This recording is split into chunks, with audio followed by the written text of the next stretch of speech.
I changed my life at 35 and how I do it so you can too. I changed my life at 35 because I realized I was living a life that looked stable on the outside but felt completely stuck on the inside. So I quit my job, and not because I was failing but because I was too comfortable. Funny, right? And today I want to tell you exactly how I got here and why you might need this story too. So, hello. For those of you who are new here, so my name is Nabiha, or you can call me Iha. And I actually have a degree, or I think some people call it bachelor degrees in civil engineering. So, technically, I was doing engineering my whole life. So, on from starting from school, I take every course in civil engineering. So on paper, my life was supposed to be stable, predictable, secure. Yeah, but life doesn't always follow what's printed on your certificate.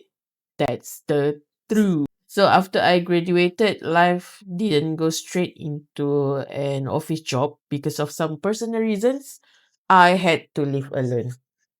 And when you live alone, survival becomes your priority. So I took whatever job I could get. So maybe some people won't believe me, but actually I had worked as a security guard at KLCC, the famous KLCC, Kuala Lumpur City Center Tower. So I worked there at the mall as security guard. Worked there, I think, for 4 months. And then I cannot take it anymore. The job was fun. I met a lot of nice people, but yeah, because I admit I had that kind of that ego that when we had a certificate, we always think that we don't deserve to work in the workplace like this.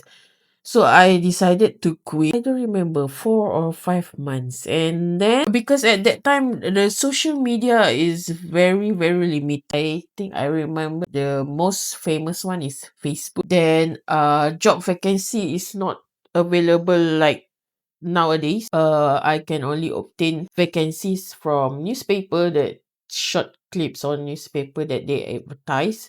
So that is why I came to my second position, the security officer at a money security company. So at the time, I didn't care about job titles. I only cared about one thing. Can I pay rent? Can I eat? Can I survive? Money had become my priority and the number one motivation. So if people say money doesn't bring you happiness, that is a totally lie, because when you don't have money, you totally not happy. So that is my motivation. I don't sugarcoat it. I totally need it for the money. So that phase really humbled me. It taught me that no job is small when you are trying to stand on your own feet. So I know it's kind of ridiculous job. It's very ridiculous. I at that time, because due to the lack of opportunities, I don't know how to look for it. So it become I just take whatever it is. The job is totally out of the box kind of thing, but it because it pays well, so I just take the job. And then I think I worked there around 6 months. Because like I said, it pays very well, but the job requires you to stay 12 hours shift. So I'm totally like a zombie. I go out when the moon is still there, and then I come back, the moon is still there. So I didn't see it sunshine, so it doesn't affect me for anything, but it just I feel like I think I need to find another opportunity. So that is when I landed on my third job.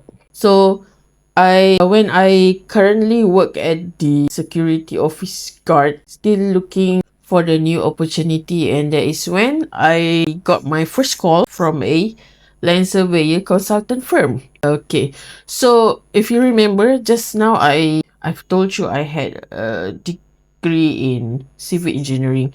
So land surveying is actually I think it's not even in the civil engineering field. It's one of the civil engineering field, but because I learned the general civil engineering thing, so the land surveying is not of one of my core subject back in the school. So, but as usual, money is the main priority. So I just like I think I just go for it. So I'm afraid, but I still go for it. So I decided to went for the interview, and then I told the boss there. I said, this is my first office job, and I had no experience, like real time experience of doing whatever you're doing in your firm. I don't even know. I'm being honest to the boss, and then he said, "That's okay. I believe you. I can see you had potential, and we'll see how it goes." So that is when I'll be like, at last somebody believe me for my capability, but he doesn't even know me. So I just, okay, I'll just join this company due to the boss personality. So the first year was brutal. Everything was new. I had to watch, learn, test, fail, and I repeat. I am naturally introverted, but that job actually forced me to go out from my shell, because at that office I need to handle some big projects. I need to meet people, I need to meet the clients, and the people that I've met is actually most of them were the adults, which at that time I believe I was 20ish. So I'm kind of, when I'm in the meeting, I was kind of the youngest there. So whatever as you know, adults, when new kids shows up in the meeting, they be like, "Oh, this is just a kid." So what you know, to make things worse, I am woman. So basically, they at the first place they kind of give me that stereotypic treatment, because I was very young, and then I am a woman, so that makes things worse. But then over the time, I grew up some skills. I watch how they talk in the meetings. I watch how my boss handle the clients professionally. So at last, I finally got how the business worked, and then I became one of my boss's important person. So yeah, I was proud of myself too. I really don't expect myself to have that kind of personality, but nice, I've done it. So I stayed there for 4 years. Good boss, good environment, stable life, good pay and everything, but somehow, I don't even know why myself have this kind of attitude. I need something new out of this. I don't really like repeatable work. So after 4 years, I thought I needed a new challenge. So I moved to another land surveyor consultant, because at that time it was the firm that my friend recommended me to her boss to work there. So that's why I just took the opportunity and went straight away for it. So again, money is the motivation, of course. The offer is higher and better opportunity. So I just took it, but it's not out of money concern. It's just I want a new challenge. So this time my job was mostly drafting drawings. I still went attend meeting. I still had some project, but as you know, the work become predictable, repeatable. So every day started to feel the same. I stayed for another 4 years. It's just there's something in my that keeps saying like, I don't like to do routine works. I don't like anything that is feels totally safe, because I don't know why, but my weird self keep thinking that comfort is dangerous. Okay, so it doesn't hurt enough to make you move forward. So I really feel lazy. I feel I am at the most stable point in my life, where I just come to the office and then finish work at on time, and then going back home, or maybe going out with friends, and that's all. That's all. So again, my weird self keep thinking this is not enough. So then after 4 years, I quit that job, and then I joined a new company, palm oil company. Yeah, they doing some palm oil business. It's a very good company, but It sounds weird, right, for an engineer, but they have a vacancy there where my job was like handling tender documents, opening tender, official procedures of government, whatever government do. So things like that. And because it's a government liaise company, so everything are on paper. They already have the procedures and everything complete in one circular. So I just need to follow the steps and then do it over and over again. So the job was stable, same routine, same process, same cycle. So my toxic trait again, I keep saying, okay, this is I had enough of this. So moreover, on top of that, there's office politics, drama, power games, all the sort of thing that you know will happen in an office. So I managed to stay there for 3 years. So this year, I asked myself, one day I asked myself, is this really my life until I'm 60? So 60 in Malaysia is the age that we, the workers, will be retiring. So a bit of before I jump to another chapter of my life, I would like to tell you some backstory of my father. Why? Because he is one of the main character in my story. So he used to be a contractor in his whole life, and then I don't know, something 2012.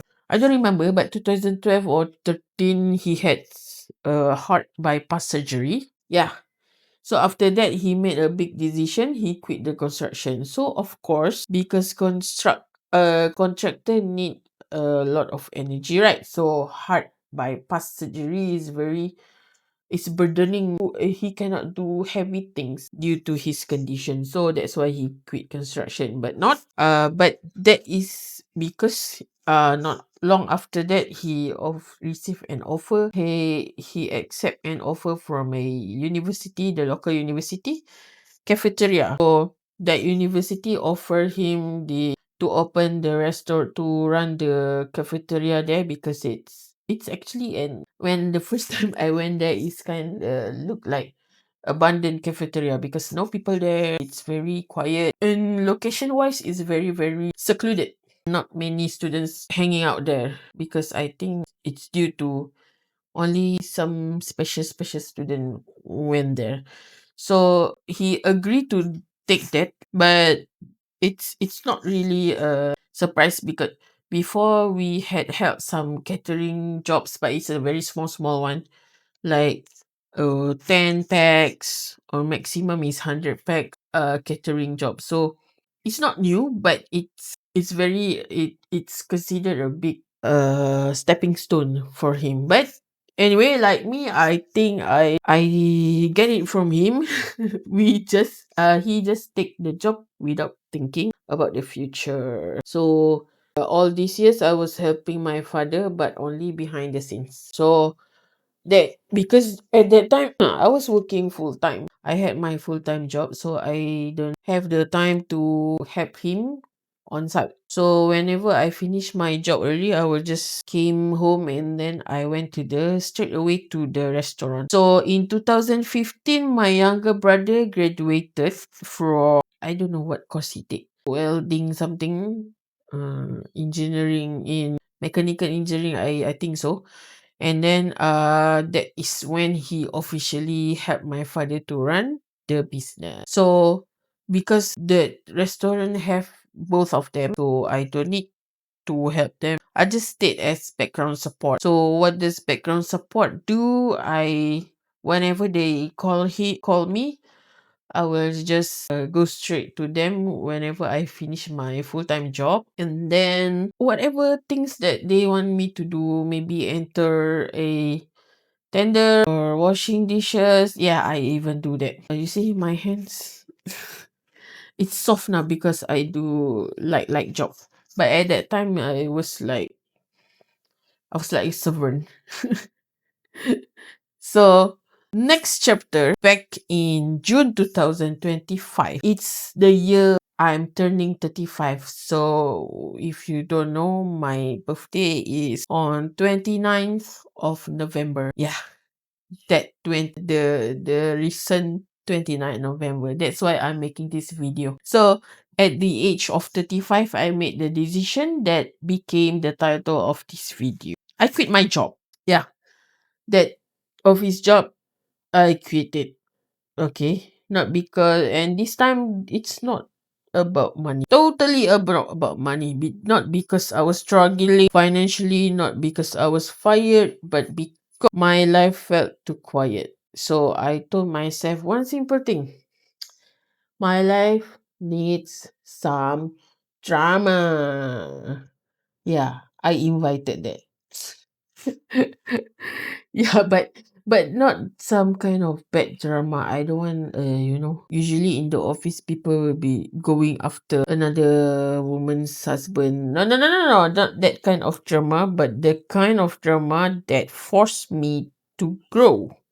And that is when I had enough. So I quit that job, and then the decision brought me here to Bayou Cafe, working with my father full time. Jang jang jang. So when people here work at a cafe, they think I just cook and serve food. But then they gonna say like, you're the boss daughter, so your life gonna be easy. And nah, in reality, I do everything.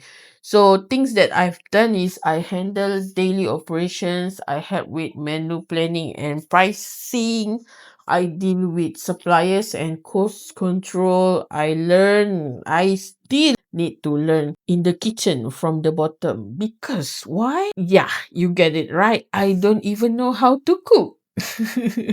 So from prepping, cutting onion, cutting the vegetable, chicken, frying, plating, packing, all sort of thing, I need to learn first. So I start from the bottom. Some days I'm in the kitchen, some days I'm at the counter, and some days I need to solve stuff problems. Still, in every environment, office politics is a must, even when I'm surrounded with foreign workers and some local workers. So at night, I become the content creator, surprisingly. So what I've done is I need to shoot video on daytime. I edit at night. I manage 3 social media: TikTok, YouTube, and Facebook. That is my main social media.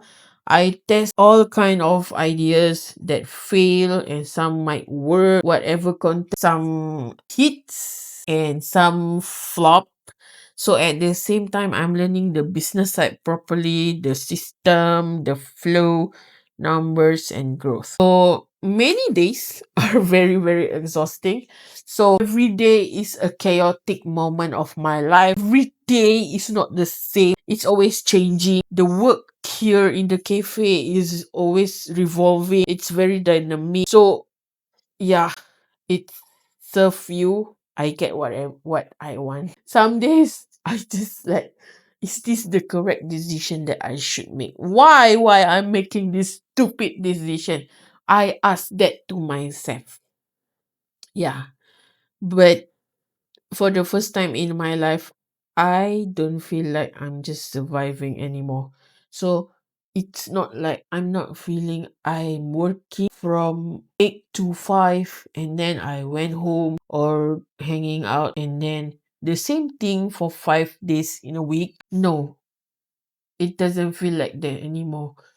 It's always tiring. I came home exhausting. And at some point I was like, why I'm doing this? Why I'm doing this to myself? But it's about, I don't do this because I want the paycheck at the end of the month. I finally feel like I'm building something real. So my conclusion is, at 35, I chose uncertainty over comfort. I chose learning over routine. I chose chaos over slow exhaustion. And I'm not here to tell you to quit your job. You don't tell me, hey, you asked me to quit your job. No, no, no, no, no. I don't do that. I'm here to tell you this. If you feel stuck, if you feel numb, if you feel your life feels like it's repeating, itself over and over again, day by day, if you feel that, that feeling is not a weakness. It's a signal. Or some people say it's a sign. And sometimes the scariest decision you ever make is also the one that saves you. And truly, from my bottom of my heart, it really saved me. So that's all from me. Follow me for another story line if you're interested. So thank you for hearing my story, and I'll see you in the next one. Bye.